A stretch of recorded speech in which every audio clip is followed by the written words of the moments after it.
bapak-bapak tua kapan mati itu. Nasihat orang tua kalau diikutin sama anaknya, itu anaknya nggak akan sukses. Pak, please lah kalau tua tuh jangan ngaku. Kan waktu generasi kakek kita, mereka tuh tahu tanaman apa yang bisa yang menjadi obat penyakit mah. Tanaman apa yang bisa kita gunakan untuk mengurangi rasa sakit gigi.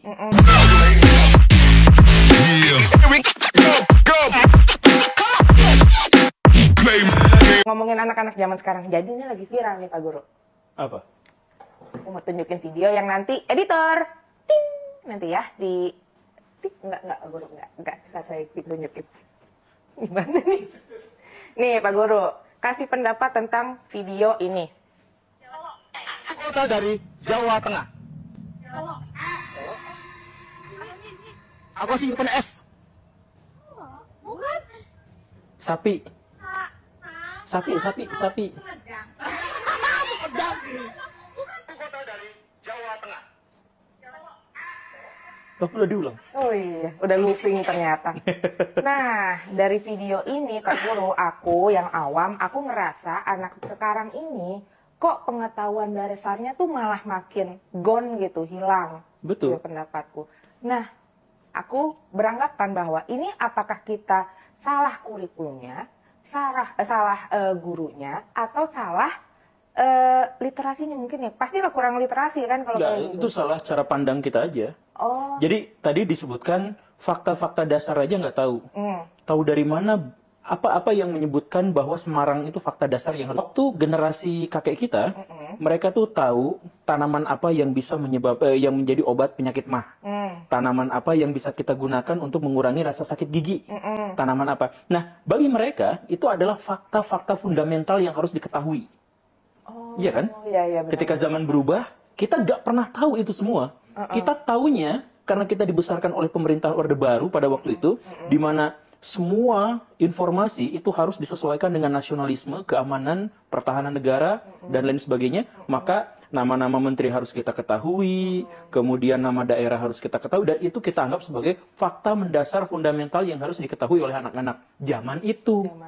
Jadi, kalau misalkan mempertanyakan pada anak zaman sekarang, iya, anak zaman sekarang mungkin tidak tahu karena salah satu alasannya adalah bagi mereka di zaman sekarang itu bukan fakta fundamental. Sama seperti generasi kita itu tidak pernah tahu ramuan obat macam apa yang bisa kita gunakan untuk mengurangi rasa sakit gigi gitu.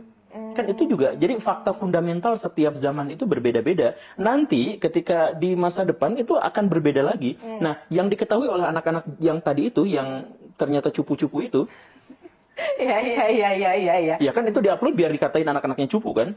Iya. Ya, sebenarnya gitu kan. Nah, jadi ketika yang diketahui oleh anak-anak zaman itu pada waktu itu sebenarnya adalah tentang diagnosis penyakit mental yang mereka miliki. Aku sebenarnya karakternya adalah begini. Aku sebenarnya adalah introvert. Aku sebenarnya ya itu. Iya, benar. Ya, nah, generasi kita gak diajarin itu dan gak tahu itu. Nah, mereka tahu. Nah, jadi sebenarnya dan bagi mereka itu fakta fundamental karena kamu tuh harus ngertiin aku tuh gini.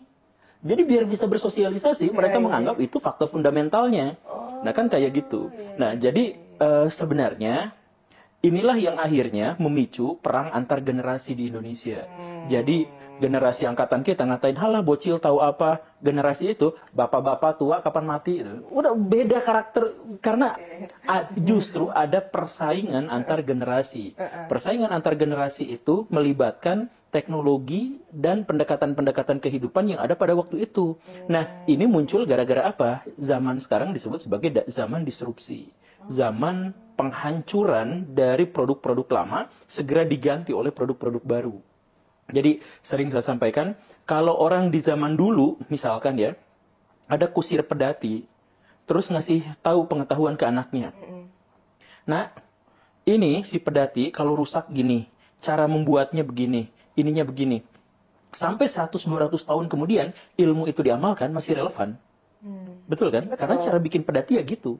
Coba anak zaman sekarang dikasih tahu, nah biar keren pakai Facebook dong. Hanya gara-gara kita waktu kecil dianggap keren main Facebook, kemudian kita nasihatkan kepada anak, ya kita dikasih muntah sama dia lah. Pak, please lah kalau tua tuh jangan ngaku kan gitu.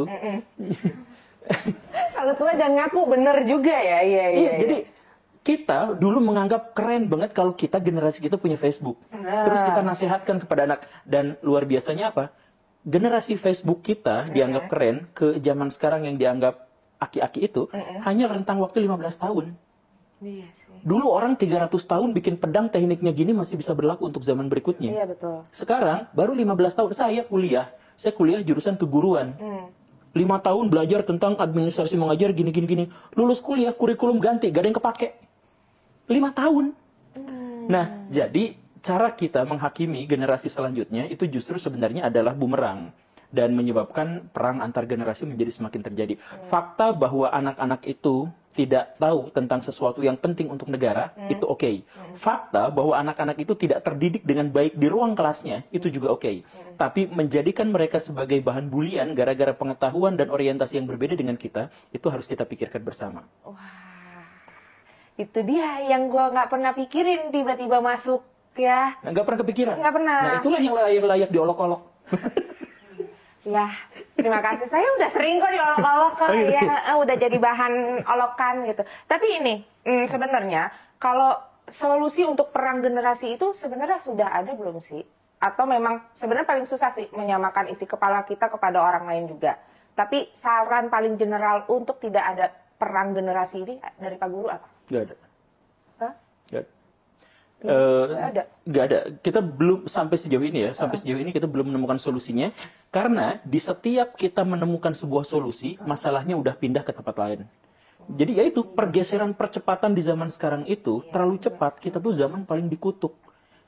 Iya, zaman sekarang itu adalah zaman paling dikutuk, di mana nasihat orang tua kalau diikutin sama anaknya, itu anaknya nggak akan sukses.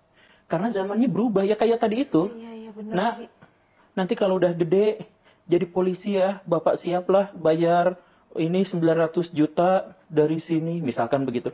Nasihat itu sekarang diketawain netizen, ditipu sama oknum. Iya, Misalkan benar, begitu kan. benar lagi. Jadi nasihat misalkan ya tadi itu zaman kita yang waktu kecil. Weh keren bisa masuk dahsyat RCTI. Coba sekarang ada nggak yang berlomba-lomba masuk ke situ? Kan nggak. Nah jadi zamannya berubah terlalu cepat. Orang di zaman dulu, weh keren punya mobil. Dalam 2-3 tahun ke depan, mobil itu kan polusi, itu bikin global warming. Itu yang dipikirkan oleh anak-anak generasi baru. Jadi kok masih pakai mobil sih? Pakai dong mobil yang ramah lingkungan. Iya. Digenjot gitu kan, misalkan. Bukan, yang hybrid, yang Iya, dicas. jadi perubahannya itu benar-benar radikal dan misalkan bukan hanya di Indonesia, di seluruh dunia juga seperti itu.